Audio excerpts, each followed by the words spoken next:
जय श्री राम, जय तुलसी मैया। बहुत प्यारा सा तुलसी माता का विवाह गीत सुनाने जा रही हूँ। कैसा लगेगा आप लोग बताइएगा जरूर। जय तुलसी मैया। निकला गे तुलसी के सजनवा आंगनवा बीचे, निकला गे तुलसी के सजनवा आंगनवा बीचे।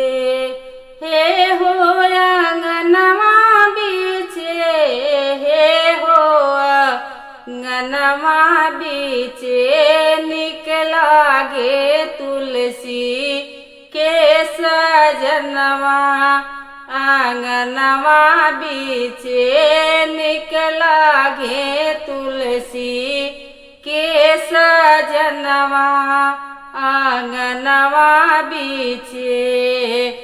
पियर जानवा सोहे, पियर पीताम्बर सोहे, पियर जानवा सोहे, पियर पीताम्बर सोहे, अंगूरी में सोहेला मुनरिया आंगनवा बीचे, अंगूरी में सोहे मुनरिया आंगनवा बीचे।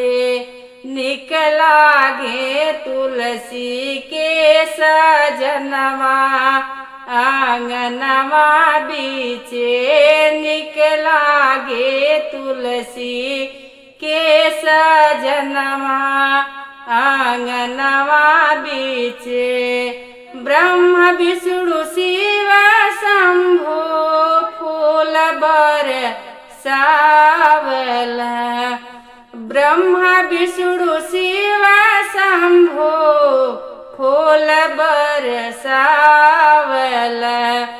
आजू बाट तुलसी के लगनवा आंगनवा बीचे, आजू बाट तुलसी के लगनवा आंगनवा बीचे।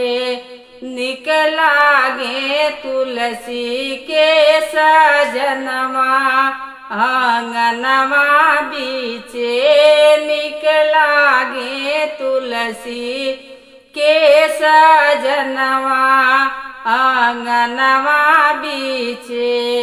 एक ओर राम जी बैठे, एक ओर लक्ष्मण भैया, एक ओर राम जी बैठे, एक ओर लक्ष्मण भैया, बिचवा में बैठ भोले बाबा हे आंगनवा बीचे।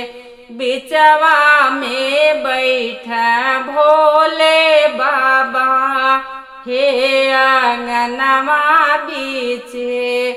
हे हो आंगनवा बीचे, हे जी आंगनवा बीचे, निकला गे तुलसी के सजनवा आंगनवा बीचे। निकला गे तुलसी के सजनवा आंगनवा बीचे।